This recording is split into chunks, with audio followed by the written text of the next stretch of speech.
Me again. Update on the Nissan this time. Here's my pipe. Have a look at that. This was the old intake pipe that went on the stock burn down there somewhere. And aside from the fact it was really unnecessarily complicated and I could have just used a bend, it was just a bit annoying the way it was. So I got a Grady plenum here off of Dan Joyce. I've also had to cut off the plugs from the loom to put new plugs on for the, I think they're EV14 injectors. Those injectors came with the stuff that I bought off Dan, so I think they're 1000cc, so they're way more than I need, but should still be plenty to do what I need to do with the car, because it was mapped at about 445, I think it was, 450, which for me, I'm plenty happy with that. I could turn the boost up and make loads more power. In theory, the turbo means I can make 660 horsepower, but then that's when everything else starts exploding, so I'm not going to do that. Maybe one day, who knows. Then, yeah, I've had to modify the fuel lines as well. This is a totally new one, but luckily I was able to keep the fuel filter where I mounted it originally. So it comes right here, in there, out the other end, and then it dips down, and underneath the plenum there's the fuel pressure regulator, the adjustable one. Just mounted under there. I don't know if you can see it, but there it is, I promise. Okay. So that's down there. I've mounted that to the blanking plate for the idle control stuff, because now it's drive-by-wire electric throttle. You don't need that because it can just DC, you can do that. So that tidied it up a bit as well. That was the main reason wanting this plenum, because I think the stock ones actually make more torque. So essentially the way, if you look at it like that, it's a downgrade. Yeah, kind of in the middle of doing this still. I've got to finish doing the fuel lines, wires, pipe work and stuff, but hopefully that'll be a couple more days getting all that done before it's drivable again. Oh, also, if you're going to be fitting one of these in your S13 on a right-hand drive car, don't change your clutch master cylinder, just use a S15 one, because that's my third one, and the others don't fit because of where the plenum goes here. So save yourself that trouble of buying multiples and just buy the right one correctly the first time. Now I've got a viscous fan back on. It's a GK Tech fan with more blades, so it pulls more air, and I think it's a 62 degree thermostat, so it should keep it cool. And then this radiator is I think it's a Nismo one, but it's a copper core triple pass, so it means that the coolant goes like that rather than straight through. It's a very groovy time. I've put this intercooler on because it fits better than the one I had on, and it's mounted further back. The old one was mounted down here.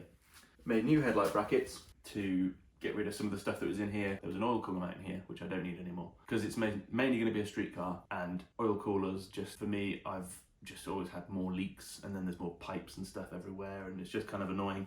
So cleaning the front end up a little bit. Power steering reservoir was previously mounted here, so it's now going to be mounted kind of over here in this little notch in this pipe, so that this pipe can go underneath there, and then the one from the filter can come across and mount just here in the corner. I need to do another bolt check. I had a leak from that brake line, so I tidied that up. The rear suspension needs a bolt checking and tightening. Handbrake shoes need adjusting slightly. Finally got my prop bolted on properly this time. Properly. Get it? Oh God, that's not funny. And because I've changed so much stuff on here with the injectors and the plenum and all that stuff, I'm gonna have to go and get it get the map adjusted to suit everything, because it would probably just be overfueling like hell basically, and I'd wreck the engine. So yeah, getting there. I'm pretty sure I feel like I say I'm getting there every video, to be fair, and then every video I'm actually taking more and more pieces off the car. Which should really come as no surprise. Oh, exhaust. I knew I was forgetting something.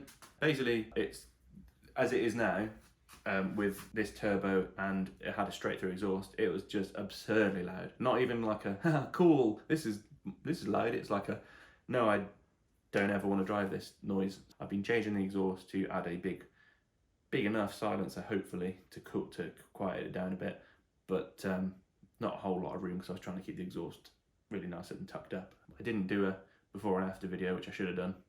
Maybe I've got an old clip.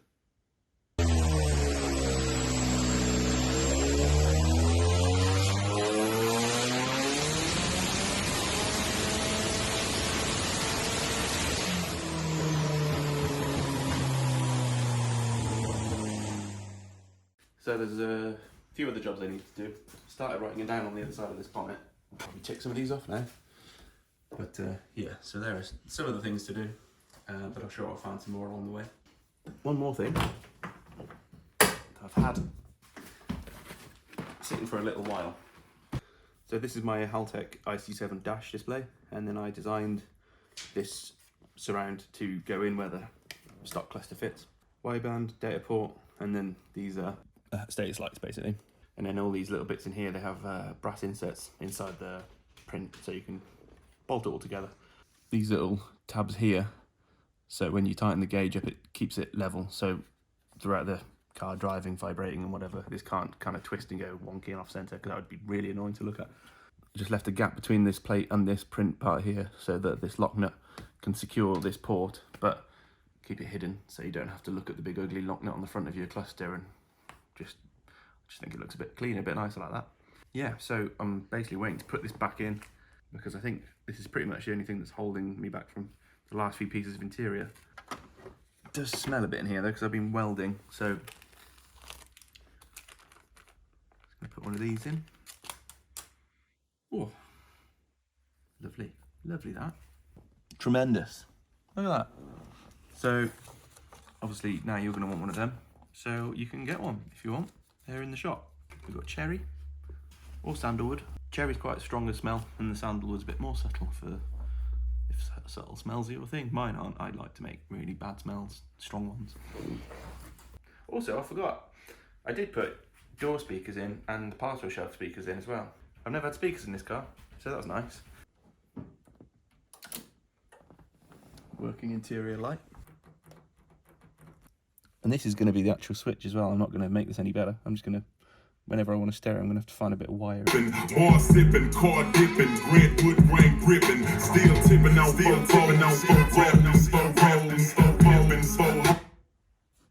That's that.